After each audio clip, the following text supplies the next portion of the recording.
Dunia perdukunan adalah hal yang lumrah bagi kita orang Indonesia. Jangankan di Indonesia, di luar negeri juga masih banyak praktik perdukunan ini dijalankan di tengah-tengah masyarakat. Orang yang berprofesi sebagai dukun ini dipercayai memiliki kemampuan supranatural, bisa mengobati dengan pengobatan tradisional.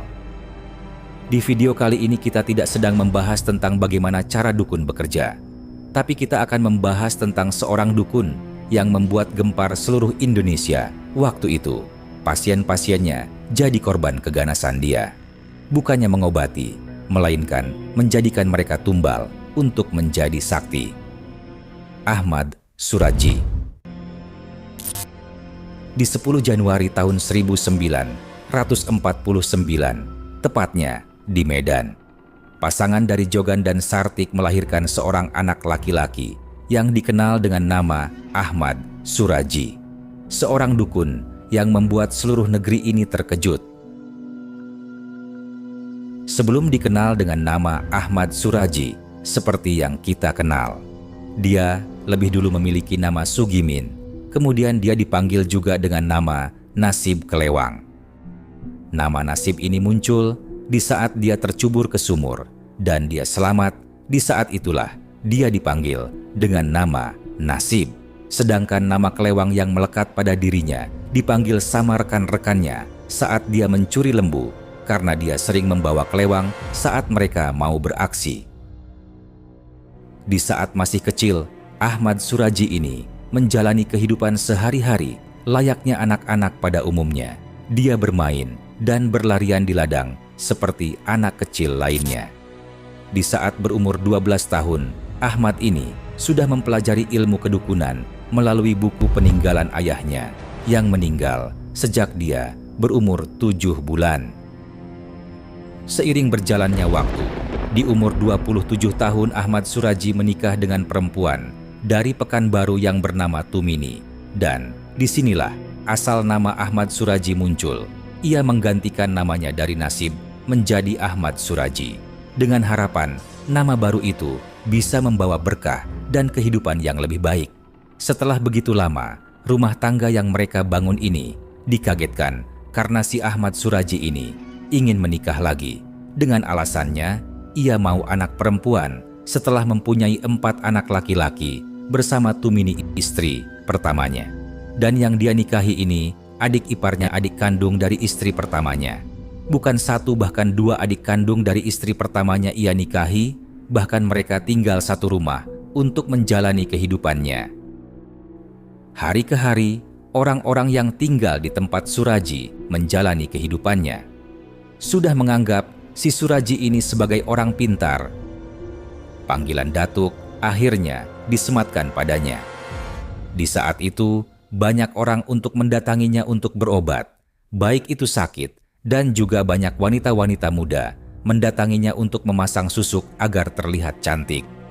Hingga suatu malam, awal penyebabnya dia membunuh pasien wanitanya, dia mendapat bisikan, yang katanya bisikan itu datang dari mendiang ayahnya, dan akan diwarisi sebuah ilmu yang lebih sakti. Ilmu ini tak terkalahkan, bahkan bisa menolong dan mengobati orang-orang, namun persyaratan berat.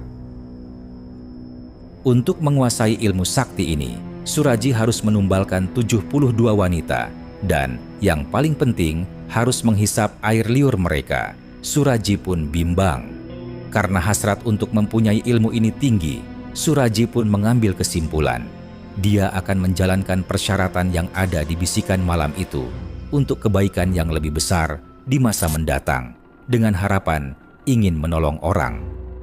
Dan hari demi hari, 1 kedua, 2 ketiga, dan seterusnya, pasien wanita yang datang ke tempatnya mulai menghilang. Cara dukun AS ini menjalankan ritualnya. Dia mengajak pasiennya ke ladang tebunya di malam hari.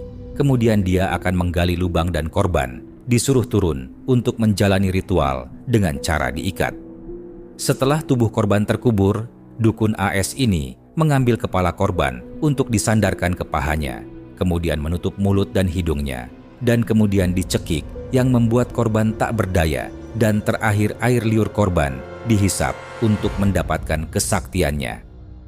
Ahmad Suraji atau yang dikenal dukun AS ini telah membunuh sebanyak 42 wanita selama 9 tahun dari 1986 hingga 1997.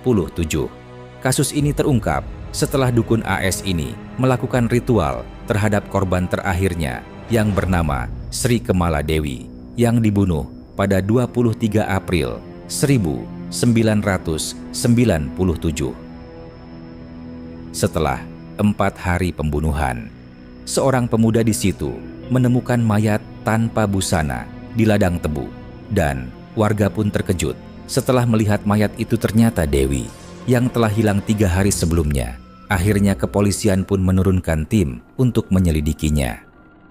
Dalam investigasi ini, polisi mencurigai suami korban dalam pembunuhannya, tapi polisi tidak cukup bukti. Pada satu kesempatan, polisi mempunyai petunjuk baru setelah seorang warga mengaku sempat mengantar Dewi ke rumah Suraji sebelum dikabarkan hilang. Polisi pun mendatangi rumah Suraji. Suraji atau dukun AS ini mengakui kalau si Dewi ini ke rumahnya. Namun, selepas maghrib Dewi pulang ke rumahnya. Karena tak cukup bukti, polisi pun menghentikan penyelidikan. Dan polisi juga mendalami sejumlah laporan orang hilang dalam beberapa tahun terakhir. Dan ternyata, dari sekian banyaknya orang hilang itu merupakan pasiennya Suraji, dan polisi pun langsung menggeledah rumahnya Suraji atau dukun AS. Di penggeledahan ini, polisi menemukan sejumlah pakaian dan perhiasan wanita, salah satunya milik si Dewi korban terakhirnya itu. Suraji dan 3 istrinya itu ditangkap, dan dia mengaku telah membunuh 42 wanita. Setelah proses interogasi yang panjang, Tumini, istri tertuanya, dinyatakan membantu suaminya si Suraji, dan kemudian mereka berdua mendekam di penjara. Pada 27 April 1998, hakim memutuskan hukuman mati pada dukun AS ini, sementara istrinya Tumini divonis penjara seumur hidup. Dan di tahun 2008, tepat di jam 10 malam, Ahmad Suraji dieksekusi mati yang ditugaskan kepada Brimob Polda Sumatera Utara. Demikianlah video kali ini. Terima kasih telah meramaikan channel ini.